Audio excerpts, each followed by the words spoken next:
세계 자유지수 100점 만점에 3점을 받은 북한. 최악의 인권국으로 알려져 있는데요. 북한의 인권 상황을 나아지게 할 방법이 있는 걸까요? 현장에서 찾아봤습니다. 통일부는 국가인권위원회, 국민권익위원회와 공동으로 첫 북한 인권 행사를 개최했습니다.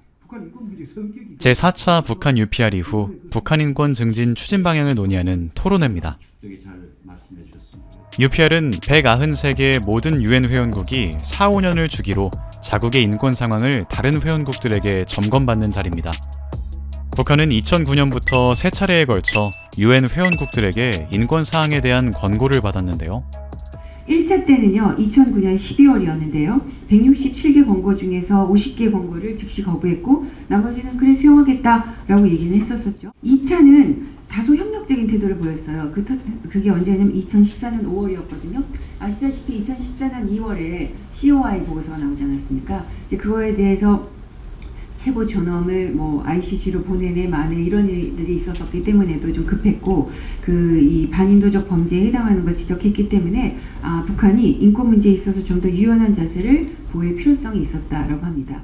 3차는 북한이 고문방지협약, 인종차별, 철폐 협약 가입을 공고받았는데요.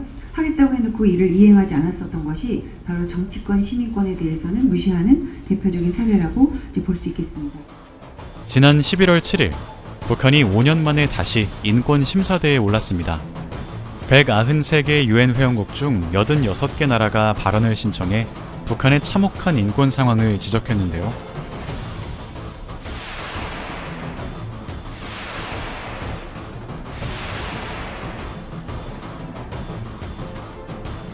이번 심사에서 북한은 이례적으로 그간 최악의 인권 침해 행위로 비판받아온 공개 처형과 정치범 수용소 운영 사실을 인정했습니다.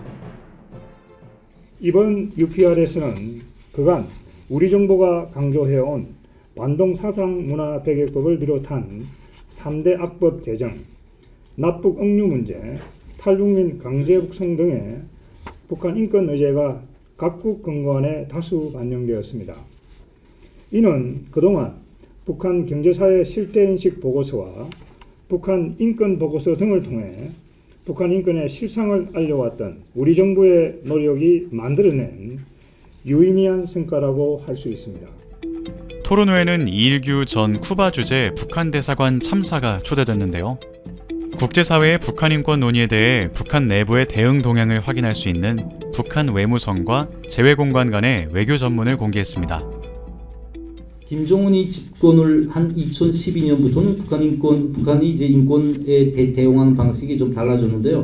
크게 세 가지로 이제 됐습니다. 첫째는 북한이 주민들이 행복한 실상을 소위 보여준다고 하는 그런 여론 공세전. 두 번째는 북한과 처지가 비슷한 나라들을 이제 끌어모아 가지고 이제 국제사회 대북 인권 교류안에 반대표를 던지도록 하는 그런 이제 강경 대응 전술. 마지막으로는 영국을 비롯해서 이제 국제사회가 북한 인권 개선을 위해서 북한에 제의하는 인권 전문가 양성이라든가 여러 가지 이런 인권 제안들을 받아들임으로 해서 북한이 실질적으로 인권 개선에 이제 어떤 이해관계가 있는 듯한 그런 인상을 조성하는 이제 유화 전략 이렇게 세 가지 전략으로 나갔습니다.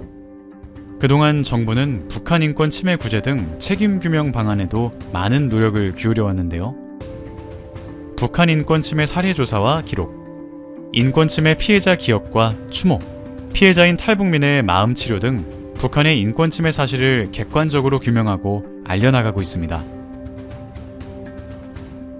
또한 국제사회와 협력해 북한 인권이 나아질 수 있는 방법을 찾아가고 있는데요. 이런 행사들을 통해서 최소 국민들에게 또는 국제사회에 북한 인권 실상을 알릴 수 있는 하나의 계기들이기 때문에 저는 반드시 이런 행사들이 필요하다고 저는 생각을 합니다. 인권의 사각지대에 있는 북한 주민. 우리들의 이야기가 계속 이어져 북한 인권에도 변화가 나타나길 기대해 봅니다.